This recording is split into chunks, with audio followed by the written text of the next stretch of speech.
Oi, turma, tudo bem com vocês?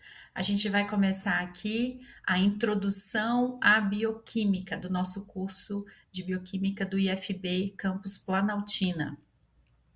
Bom, então o que que é a bioquímica, né, pessoal?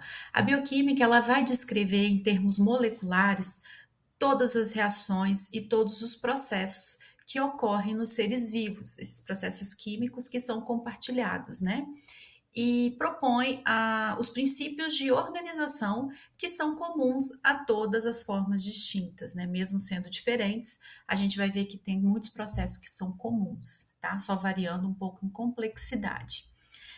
Então, se a gente for caracterizar, definir a bioquímica, é necessário estudar a célula, né? E analisar essa estrutura, identificar quais são as substâncias, os denominadores comuns para a manutenção da vida da Terra. Ou ainda, identificar as diferenças, né? O que nos une ou o que nos distingue, né? Bem, então quando a gente pensa na nossa origem, né? A gente pensa na origem da Terra, na origem da vida, na origem dos planetas, a gente sabe, né? Tem a teoria do Big Bang, na qual uma grande estrela explodiu e vários pedaços, vários fragmentos dessa estrela foram bolas de fogo, né? E ao longo que se espalharam aí, formando as galáxias, formando o universo que a gente conhece, né? Então, acredita-se, né, que a nossa Terra, antigamente, ela era uma bola de fogo, e essa bola de fogo foi se transformando ao longo dos milhares e milhões de anos até chegar ao que nós somos hoje. E, inicialmente, não existia vida na nossa Terra. A gente acredita-se que nós viemos de um ancestral comum que é chamado de LUCA, que é o Last Universal Common Ancestor, ou ancestral comum universal, ou seja, todos os organismos que hoje nós conhecemos ou que já foram extintos, né, eles são oriundos dessa célula primitiva, desse ancestral comum universal que é a base da nossa árvore filogenética. E a partir dele é que toda a nossa história evolutiva é contada. Então vocês percebam que essa árvore ela tem as ramificações e cada ramificação corresponde a um ponto de inflexão, que é uma mutação importante que permitiu a derivação e a origem de novas espécies, tá? Então todas as espécies são oriundas desse ancestral comum universal. Então, aqui nós temos os domínios, né? Arqueia, bactéria e eucária, né? E a partir daí, todos os indivíduos que a gente conhece. Bem, então os seres vivos, gente, como eu falei, eles surgiram a partir de condições abióticas, né? Não existia vida até que o momento passou a existir. Alguns pesquisadores, como Alexander Oparin e o John Haldane, na década de 1920, eles foram os responsáveis a sintetizar os primeiros compostos orgânicos simples, né? Compostos orgânicos simples, constituintes básicos de biomoléculas, a partir de átomos simples, que foram carbono, hidrogênio, oxigênio, nitrogênio, fósforo e enxofre, que a gente chama de CHOMPs, né? Então, esses elementos da tabela periódica simples, combinados a condições que existiam na Terra primitiva, que são condições redutoras, altas temperaturas, né, devido às erupções vulcânicas, descargas elétricas constantes, energia oriunda da radiação ultravioleta e ainda até mesmo asteroides, tá, gente? Porque muitos asteroides caíam aqui, ou até mesmo outros planetas menores podem ter colidido com a nossa Terra lá há milhões e milhões de anos atrás. Então, em 1953, Stanley Lloyd Miller ele definiu a sopa primordial. Ele fez um experimento mimetizando essas condições que provavelmente existiam na nossa Terra primitiva. E a partir daí, colocando uma composição específica de gases e outras substâncias, no caso, gás carbônico, metano, monóxido de carbono, nitrogênio gasoso, ele conseguiu formar os primeiros compostos orgânicos. ele ainda, nesse sistema, ele acrescentou aquelas condições que foram necessárias para formar ligações. Vocês sabem que para formar uma ligação entre um carbono e um hidrogênio, ou um carbono e um oxigênio, por exemplo, ou carbono e carbono, você tem elétrons de valência, mas esses elétrons precisam se unir. E para essa formação dessa ligação, você precisa de energia, tá certo? E aí, então, quem foi que doou essa energia para o sistema? Foram exatamente essas condições térmicas extremas e elétricas que existiam, como a incidência da radiação ultravioleta, porque a gente não tinha camada de ozônio, né? O ambiente redutor, tempestades elétricas, meteoros, asteroides e as erupções vulcânicas, tá? Ou seja, então, todo esse sistema, elevada temperatura, radiação, descargas elétricas, isso fez com que a combinação aleatória entre esses átomos formasse, em um certo ponto, uma formação, uma ligação estável, e essa ligação estável permitiu a constituição dos primeiros compostos orgânicos. Foi isso que o Miller conseguiu comprovar no seu experimento da sopa primordial, e é isso que é aceito, mas é o mais comumente aceito nos dias de hoje, tá? Bem, então o que que aconteceu, gente? Não existia oxigênio, né? Vocês viram que não existia oxigênio na nossa atmosfera terrestre e a gente também não tinha água. Então, de onde que veio a água? Bom, acredita-se que a água veio a partir do choque, né, da chegada aqui de asteroides e meteoros oriundos do espaço. Então, a água ela veio de outras partes do universo e chegou até aqui através desses veículos, né? Assim como minerais raros também vieram dessa forma, tá certo? A partir da colisão dessas substâncias aqui na superfície terrestre. Bom, e o que, que acontece quando você coloca uma gota de água numa superfície quente? Imediatamente, essa gotícula de água vai evaporar. Então, esse processo que é chamado de ciclo da água, né? Condensação, evaporação, fusão, permitiu com que cada vez mais que outros asteroides, trazendo essa quantidade de água para o nosso planeta na superfície extremamente quente, a água começou eventualmente a formar o seu ciclo. E a partir daí ela foi aumentando em quantidade, né? E aumentou em quantidade suficientemente grande para que essa água começasse a ficar em estado líquido, tá? Porque ela inicialmente ficava quase 100% do tempo na fase gasosa, né? Porque era muito quente, até que um ponto ela começou a ficar no estado líquido. Com isso, ela começou a permitir o resfriamento da superfície terrestre. Quando ela começou a a diminuir a temperatura da superfície da Terra, a água começou a permanecer em poças, né, que depois viraram os oceanos e mares primitivos. Então, gente, acredita-se que o Luca, né, o nosso ancestral comum, ele surgiu ali no meio aquoso. É por isso que a água é tão importante. A gente surgiu da água e tudo é mediado pela água dos processos bioquímicos, tá certo? Então, a partir dessas temperaturas elevadas, dessas descargas elétricas, formando as ligações entre os átomos dos chomps, né? Você começou a formar compostos orgânicos simples. Começou a ocorrer essa formação. Então, esses compostos orgânicos simples poderia ser um aminoácido, poderia ser um carboidrato simples, tá? E aí, eventualmente, formou-se também os lipídios, os ácidos graxos. A gente sabe que os lipídios, eles têm um comportamento diferente do carboidrato, por exemplo. Se você joga uma gota de lipídio na água, ele não se mistura, porque ele é apolar, né?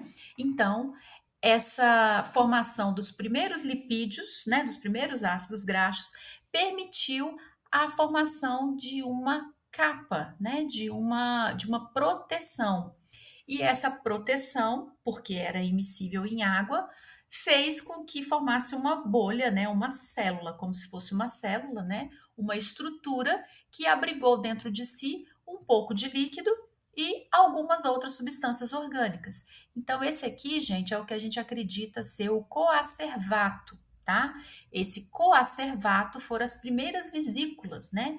esféricas formadas que englobou dentro de si um pouco de moléculas orgânicas. Ao longo dos milênios, né, esses coacervatos foram se diversificando, se especializando, até formar as estruturas que a gente conhece, que são as membranas, as bicamadas lipídicas, né, as membranas plasmáticas, e dentro dela começou a haver as especializações e formação de uma estrutura completamente como se fosse uma casa, né, gente? Uma casa funcional, com cozinha, banheiro, quarto, então a célula da mesma forma, com os locais aonde deveriam acontecer cada coisa, até formar uma estrutura individual e praticamente independente, né? Um indivíduo, um ser vivo, né? Então, lendo aqui essa carta, né, do Charles Darwin, ele mesmo não acredita, né? Que assim é até difícil a gente explicar que a vida surgiu de onde não houvesse vida, né? Ele questiona isso, mas ele também destaca a beleza nisso tudo, né? É uma sucessão de fatos aleatórios, né? Que a gente pensa que são aleatórios, mas foram aleatórios, mas é uma coisa, uma coincidência muito feliz que permitiu a organização e a formação dos seres vivos. A nossa própria existência ela poderia ser questionada, mas foi bem assim que aconteceu, né? Então, a teoria endossimbiótica, pessoal, ela vai dizer a respeito da especialização e da formação dos indivíduos. Eu disse para vocês que inicialmente não tinha oxigênio, né? E o oxigênio veio depois. Veio depois de quê? Algum coacervato desse aqui se especializou em uma célula que era capaz de utilizar carboidrato e produzir energia na forma de ATP e consumir o oxigênio que começou a ser produzido ali em pequenas quantidades na superfície terrestre. E aí, gente, um outro coacervato, né? Como que essas células sobreviviam? A partir da fagocitose de outras estruturas que estavam ali naqueles mares, né, primitivos, naqueles oceanos primitivos.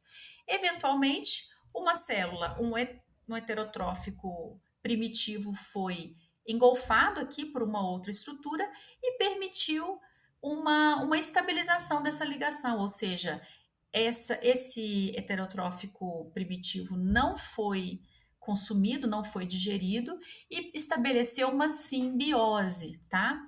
Uma relação benéfica estável, que foi depois transmitido para os descendentes. Tanto é que, assim como os heterotróficos, acredita-se que foi surgido dessa forma, como também os autotróficos. Um heterotrófico aqui, uma bactéria, um micro-organismo capaz de produzir energia na forma de ATP, né? Eventualmente englobou um organismo autotrófico primitivo, que era capaz de fazer fixação de carbono e gerar energia na forma de carboidrato, né? De glicose. Então, essas duas associações simbióticas permaneceram estáveis porque era vantajoso para ambos, e essa coexistência acabou se fundindo, formando um indivíduo único, né? E a prova disso, né, é que tanto as mitocôndrias quanto os cloroplastos possuem DNA independente da célula, né? São estruturas que pertencem às células, mas lá, milhões de anos atrás, eram duas estruturas que coexistiam. Bom, então a célula, gente, ela pode ser simples, né, como se fosse uma casa de conceito aberto. Então nós temos aqui uma bactéria, aonde tudo está disperso no citoplasma, né, o DNA, os ribossomos e o citoplasma, e os processos vão ocorrer aqui nesse citoplasma ou na membrana, né, em locais específicos da membrana. Nós temos as células eucarióticas, que são as células vegetais ou as células animais. Então, a célula animal, ela tem uma membrana plasmática e ela é como se fosse uma casa com seus cômodos, né? Então, ela tem as suas organelas citoplasmáticas e cada organela é responsável por um processo específico. assim como também as células vegetais, que adicionalmente possuem os cloroplastos e a parede celular, que é responsável pela resistência mecânica e física dessas células.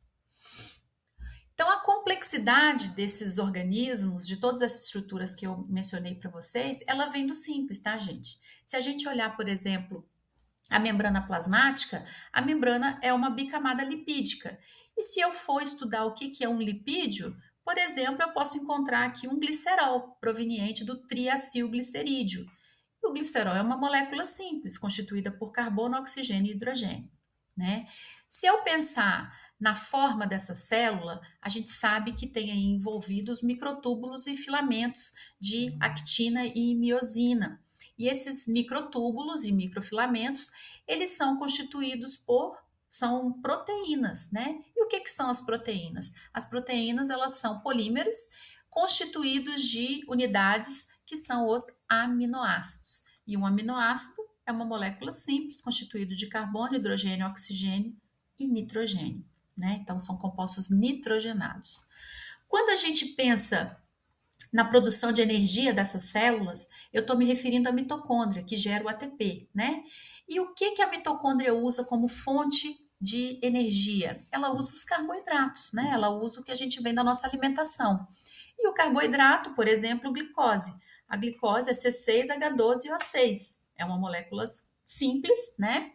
E de compostos simples também. Então, vejam, os mesmos compostos podem ser organizados de forma a produzir todas as biomoléculas que a gente conhece, todas as estruturas que a gente conhece. E ainda o núcleo, que é o arquiteto disso tudo, né? Contém o DNA, o material genético, e esse material genético, são ácidos nucleicos, né? São os cromossomos e DNA especificamente, que é uma cadeia dupla de ácido de nucleotídeos, né? E o nucleotídeo é uma molécula também combinada, né? Que possui fosfatos, possui uma base nitrogenada. No caso aqui eu estou evidenciando a ribose, né? E aqui uma base nitrogenada, adenina, timina, citosina, guanina ou uracila, quando a gente está falando do RNA, tá certo? Então, se a gente pensar na estrutura dessas macromoléculas, a gente tem que pensar que elas são formadas por unidades simples, né? Então, essas unidades a gente chama de monômeros e as unidades complexas de polímeros, né? Então, por exemplo, carboidratos, eu estou me referindo aos polissacarídeos, né, que são estruturas complexas, e essas estruturas são formadas de unidades monoméricas, que são, por exemplo, a glicose, o monossacarídeo. Tá? Os lipídios, eles são estruturas complexas, glicerídeos, né? Triglicerídeos, e eles são formados de estruturas simples, que são ácidos graxos e glicerol. As proteínas, que são das mais variadas ações e funções na célula, são polipeptídeos, são cadeias enormes de polipeptídeos, que são constituídos por unidades de aminoácidos. Nós temos 20 aminoácidos. E os ácidos nucleicos são polímeros também, né, de nucleotídeos. Quais são os nucleotídeos? São os nucleotídeos de adenina, timina, guanina, citosina e uracila. E eles vão dar origem a cadeias de DNA ou ácidos desoxirribonucleotídeos ou de ácidos ribonucleotídeos, tá bom? DNA ou RNA. É a mesma coisa da gente pensar aqui num Lego, né? O Lego, para você formar uma estrutura, por exemplo, um carro, uma casa, um posto de gasolina, você, para montar essa estrutura com Lego, você tem que partir de peças pequenas, simples. E a organização dessas mesmas peças podem dar estruturas completamente diferentes. Bem, então, gente, a gente falar um pouquinho a respeito de correntes de pensamento a respeito da geração das células, né? Acreditava-se, uma corrente defendia a geração espontânea, enquanto outra defendia a biogênese, ou seja, as células eram formadas e você tinha a hereditariedade, a transmissão dessas células, né, por multiplicação, por reprodução, formando novos indivíduos. tá? Já a geração espontânea acreditava que se eu colocasse um pouco de alimento, alguns restos, papel, cobertor, num canto de algum lugar, depois de uns dias, uma semana, se eu voltasse lá, eu iria ver o desenvolvimento de alguns insetos, talvez baratas, roedores, tá? Então eles acreditavam que existia uma força vital nessa substância, nesses objetos, né? E essa força vital é que dava origem aos novos seres, tá? Aristóteles, René Descartes, Isaac Newton e John Needham, por exemplo, defendiam essa corrente de pensamento. Enquanto Rede foi um cientista que tentou refutar, foi um dos cientistas que tentou refutar essa essa ideia, essa ideologia, tá? Então ele fez um experimento com um pedaço de carne, na qual ele não tampou, na outra ele colocou uma vedação e por último ele colocou um papel, algo suave para impedir a entrada de moscas. Então, a partir de alguns dias, esse frasco que estava aberto, você viu o crescimento o desenvolvimento de larvas, né? E a putrefação, iniciar o processo de putrefação ali da carne e o desenvolvimento de novos seres a partir daí. Enquanto que os que estavam tampados, esse processo não ocorria. Então, os defensores da geração espontânea diziam que é porque ele estava impedindo a passagem da força vital.